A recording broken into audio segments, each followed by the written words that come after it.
அன்பிற்கினிய கடவுள் அருள் டிவி நேயர்கள் அனைவருக்கும் கல்வடங்கம் டாக்டர் சத்யநாராயண சர்மாவின் இனிய வணக்கங்கள். இன்றைக்கி நம்ம தமிழ் புத்தாண்டு பற்றி பார்க்க போகிறோம். சித்திரை மாதம் 1ஆம் தேதி 14/4/2026 அன்று பிறக்கப் போகிற புது வருஷத்தோட பேர் பராபவ வருஷம். அன்றைய தினம் செவ்வாய்க்கிழமை சதயம் நட்சத்திரத்தில், அதாவது ராகு நட்சத்திரத்தில் இந்த வருடம் பராபவ வருடம் பிறக்கின்றது. தமிழ் புத்தாண்டு அன்று பல வகையான கனிகள், தானியங்கள், நாணயங்கள், ரூபா நோட்டுகள், தங்கம், வெள்ளி, ஆபரணங்கள், புது பஞ்சாங்கம் போன்றவைகளை வைத்து வழிபட்டு சிறப்பாக இந்த ஆண்டு இருக்க வேண்டும் என்கின்ற எண்ணத்துடன் வழிபாடு செய்து வந்தால் மிக சிறப்பான பலன்களை ஒவ்வொருவரும் பெறுவார்கள். இந்த பராபவ ஆண்டு புது வருஷம் நவக்கிரக ஆதிபத்தியம் எப்படி இருக்குது அப்படின்னு பார்க்கணும். பொதுவாக ஒவ்வொரு தமிழ் புத்தாண்டு அன்றும் ராஜா என்று சொல்லப்படுகின்ற ஒரு பதவியில் எந்த கிரகம் இருக்குன்னு பார்க்கணும். அதுக்கடுத்து மந்திரி, அர்க்காதிபதி போன்ற ஒவ்வொரு பதவியும் எந்தெந்த கிரகங்கள் எடுத்துக்கொள்ளப் போகிறது அப்படிங்கிறது ரொம்ப முக்கியம். இந்த பராபவ ஆண்டில் நவக்கிரக ஆதிபத்தியம் எப்படி அப்படின்னு பார்த்தீங்கன்னா, ராஜாவாக குரு பகவானும், மந்திரியாக செவ்வாய் பகவானும், அர்க்காதிபதியாக சந்திர பகவானும், மேகாதிபதியாக சந்திரனும், சஸ்யாதிபதி சுக்கிரனும், சேனாதிபதி சந்திரனும், ராசாதிபதி சூரியனும், தானியாதிபதி புதனும், நீரசாதிபதி சுக்கிரன், பசுநாயகர் கோபாலன், வருஷாதிபதி தேவதை லக்ஷ்மி நரசிம்மன். நம்ம இந்தியாவோட லக்னம் அப்படின்னு பார்த்தா ரிஷப லக்னம், ராசி அப்படின்னு பார்த்திங்கன்னா மகர ராசி. இது நம்ம ஜோதிடத்தில் சொல்லப்பட்டிருக்கிற ஒரு விஷயம். ஆனால் அதே நேரத்தில் நம்ம சுதந்திரம் வாங்கிய ஆகஸ்ட் 15, 1947 இந்தியாவின் பிறந்த தினமாக வைத்து கணித்தால் நமக்கு ரிஷப ராசியும் கடக லக்னமும் வரும். ஆகவே நம்முடைய ஜோதிட சாஸ்திரத்தின்படி மகர ராசி இந்தியாவுடைய ராசியாகவும், ரிஷப லக்னம் இந்தியாவுடைய லக்னமாகவும் எடுத்துக்கொள்ளப்படுகின்றது.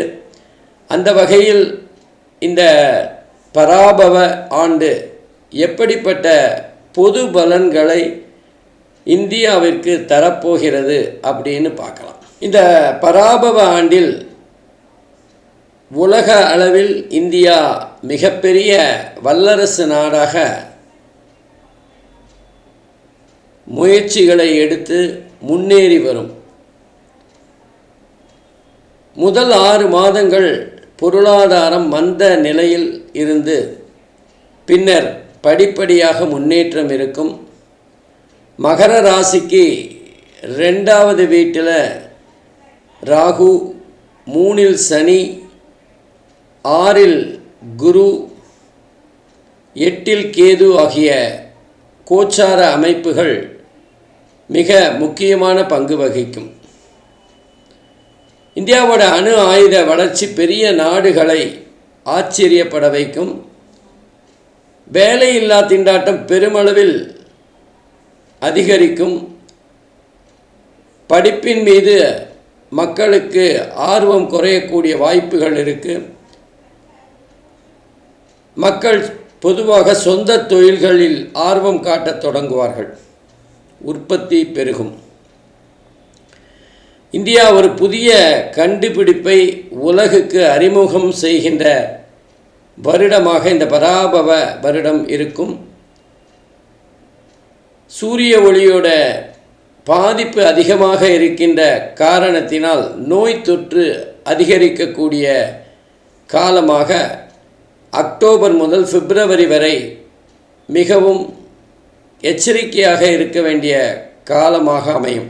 இந்த வருடம் அந்த வெயிலோட தாக்கம் ரொம்ப அதிகமாக இருக்கும். சூரியனோட உஷ்ணம், சூரியனோட அந்த ரேடியேஷன், அதில் சில பாதிப்புகள் நிறைய பேருக்கு ஏற்படக்கூடிய வாய்ப்புகள் இருக்குது. கொஞ்சம் கவனமாக இருக்கணும். எரிவாயு உற்பத்தியில் சிறப்பான முன்னேற்றம் இந்தியாவில் ஏற்படும். இந்தியாவின் நட்பு நாடுகளாக சீனா, ஜப்பான், ரஷ்யா, ஜெர்மனி போன்ற நாடுகள் முன்னணியில் இருக்கும். அமெரிக்கா இந்த ஆண்டு மிகப்பெரிய பொருளாதார சரிவை சந்திக்கும். சுயசார்பு பற்றி அமெரிக்கா முக்கிய முடிவுகளை எடுக்கும். பல இந்தியர்கள் அமெரிக்காவை விட்டு வேறு இடங்களுக்கு அல்லது வேறு நாடுகளுக்கு மாறி செல்வார்கள். இந்த பராபவ ஆண்டில் மழை பிற்பகுதியில் ரொம்ப சிறப்பாக இருக்கும். சில வட மாநிலங்களில் வெள்ளம், புயல் போன்ற தாக்குதல்களால் பாதிப்புகள் அதிகமாக இருக்கும். இந்த வருடம் ஆன்மீக நாட்டம் எல்லோருக்கும் அதிகமாக இருக்கும். ஆன்லைன் மற்றும் பண மோசடிகள் அதிகரிக்கும். தமிழ்நாடு வட இந்தியர்கள் சரணாலயமாக மாறும். தமிழ்நாட்டின் அவசியம் இந்திய அளவில் முக்கியத்துவம் பெறும். இந்திய அரசியலில் டிசம்பர் மாதம் மிகப்பெரிய குழப்ப நிலை ஏற்படும். சித்த ஆயுர்வேத மருத்துவம் பற்றிய மக்களின் புரிதல் அதிகமாகும், தேடுதலும் அதிகமாகும். பொதுவாக இந்த பலன்கள் இந்தியாவுக்கான பலன்களாக இருந்தாலும் 12 ராசிக்குமான தனித்தனியான பலன்களையும் பார்க்கலாம். வாங்க. அன்பிற்கினிய கும்பராசி அன்பர்களே, இப்போ நம்ம தமிழ் புத்தாண்டு பலன்கள் கும்பராசிக்கு எப்படி இருக்க போகிறது அப்படின்னு பார்க்கலாம். கும்பராசியை பொறுத்தவரை வருட கிரகங்களான குரு பகவான் 5வது வீட்டில் இருந்து ஒரு மாதம் பலனை தரப்போகிறார். அதுக்கப்புறம் குரு பயிற்சியாகி கடகராசியில் 6வது இடத்துல உச்சனாக பலனை தரப்போகிறார். அக்டோபர் மாதத்தில் சில மாதங்கள் கும்பராசிக்கு 7வது வீட்டில் இருந்து பலனை தரப்போகிறார். அதே நேரத்தில் கும்பராசிக்கு ராசி அதிபதி சனி பகவான் 2வது வீட்டில் வாக்குஸ்தானத்தில் இருந்து பலன்களை தர இருக்கின்றார். ராகு கேதுவை பொறுத்தவரை கும்பராசியிலும் அதைத் தொடர்ந்து நவம்பர் மாதத்திற்கு பிறகு 12வது வீட்டிலும் இருந்து பலன்களை தர இருக்கின்றார். 12வது வீடு அப்படிங்கிறது ஓரளவுக்கு பரவாயில்லை, ஜென்ம ராசியை விட அது பரவாயில்ல. அதே போல் கேது பகவான் 7வது வீட்டில் சில மாதங்களும் நவம்பருக்கு பிறகு 6வது வீட்டில் அருமையாக சஞ்சாரம் செய்து பலன்களை தர இருக்கிறார். ஆகவே கும்பராசியை பொறுத்தவரை கொஞ்சம் கலப்படமான பலன்கள் தான். உதாரணமாக சொல்லணுன்னா, குரு பகவான் 5வது வீட்டில் இருக்கிறது ஓரளவுக்கு நல்லது தான். புத்திர பாக்கியம் ஏற்படும்.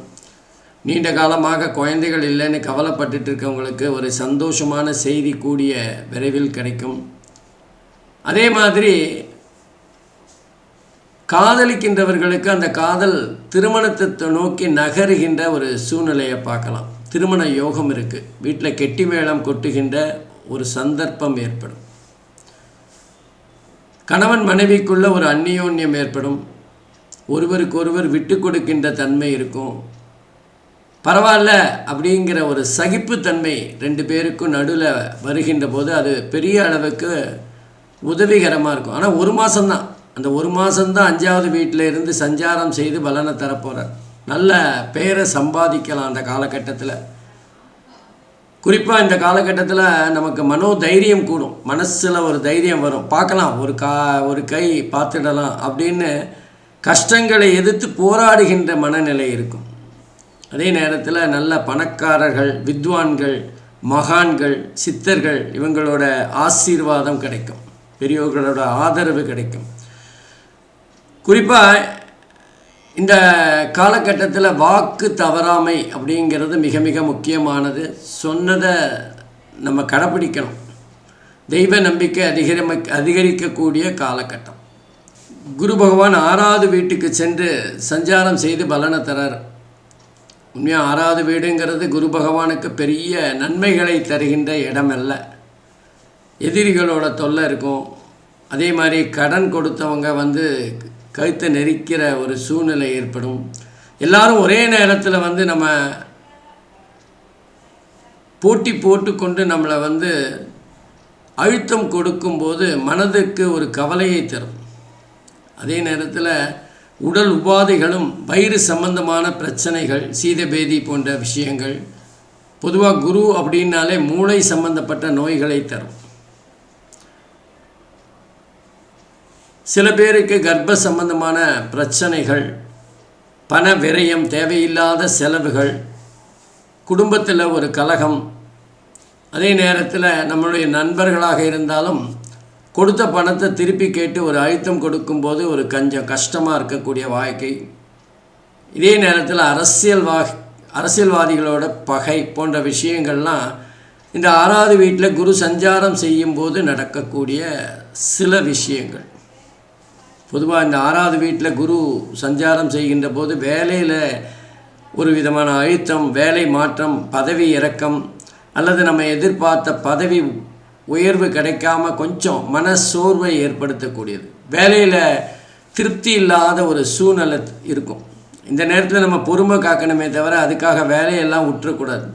ஏன்னா இப்போ இருக்கிற சூழ்நிலையெல்லாம் வேலை திரும்ப கிடைக்கிறதுங்கிறது பெரிய குதிரை கொம்பாக இருக்கும். உங்களுக்கு நேரம் சரியில்லாத போது நீங்கள் வேலையை விட்டுட்டு இன்னொரு வேலையில் ஜாயின் பண்ணால் அந்த புது இடத்துல அதே பிரச்சனை தானே வரும். பிரச்சனை வேலையில் இல்லை, உங்களோட மனநிலையில் இருக்குது. ஆகவே கொஞ்சம் இந்த காலகட்டத்தில் சகிப்புத்தன்மையோட பொறுமையோட காத்திருந்தீங்கன்னா 6 மாதத்தில் எல்லாம் சரியாயிடும். அதே நேரத்தில் உங்கள் ஜாதகத்தில் சனி பகவான் கும்பராசிக்கு 2வது வீட்டில் சஞ்சாரம் செய்கிறார்.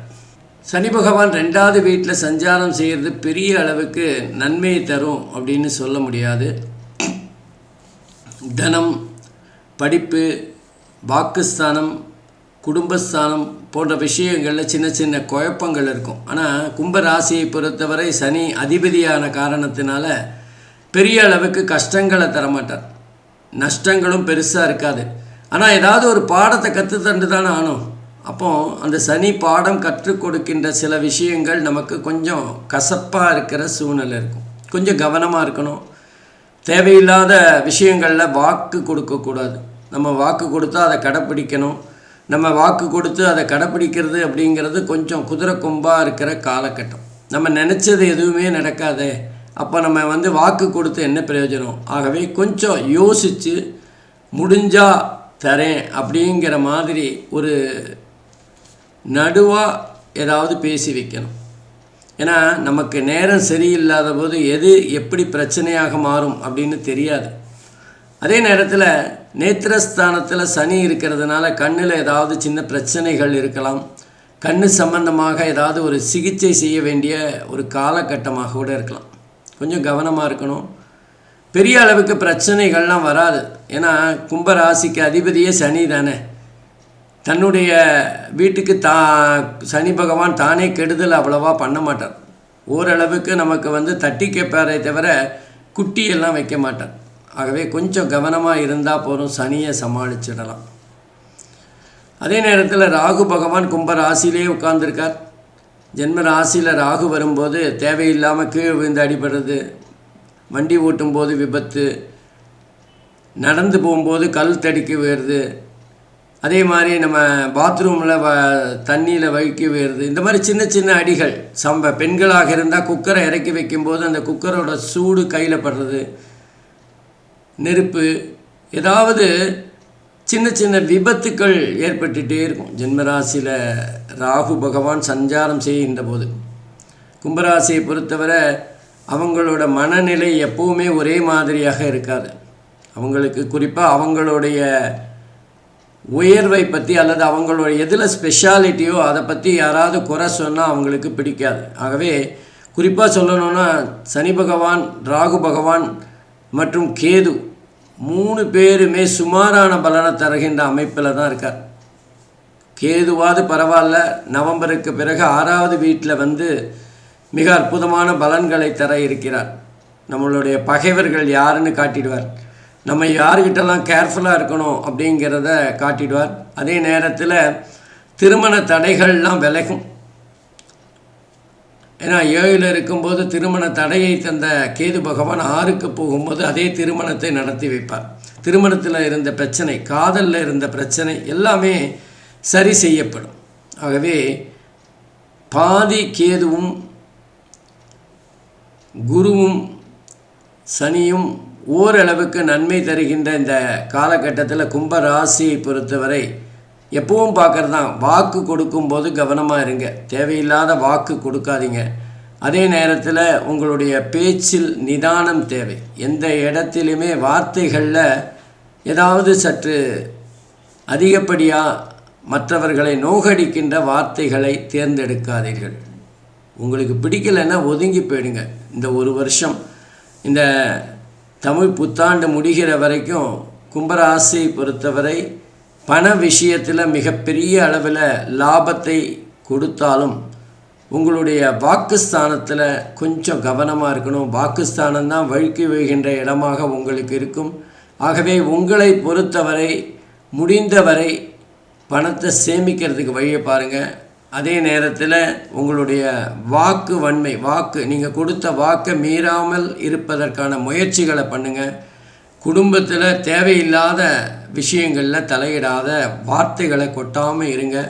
எல்லா பிரச்சனைகளும் தானாகவே விலகி சென்று விடும். ஆகவே கும்ப ராசியை பொறுத்தவரை பண வரவுக்கான ஆண்டு. அதே நேரத்தில் உங்களோட குணம் பற்றிய சில விஷயங்களில் சனி பகவான் பாடம் எடுக்கப் போகிறார். ராகுவை பொறுத்தவரை எதிர்பாராத வெளிநாட்டிலிருந்து அதிர்ஷ்ட காற்றை உங்கள் பக்கம் திருப்பி விடப் போகிறார். நன்றி, வணக்கம். கடவுள் அருள் டிவியை பார்த்தமைக்கு நன்றிகள். மேலும் இது போன்ற தகவல்களை தெரிந்து கொள்ள கடவுள் அருள் டிவியை சப்ஸ்கிரைப் செய்யுங்கள். மறக்காமல் பெல் ஐக்கானை கிளிக் செய்யுங்கள்.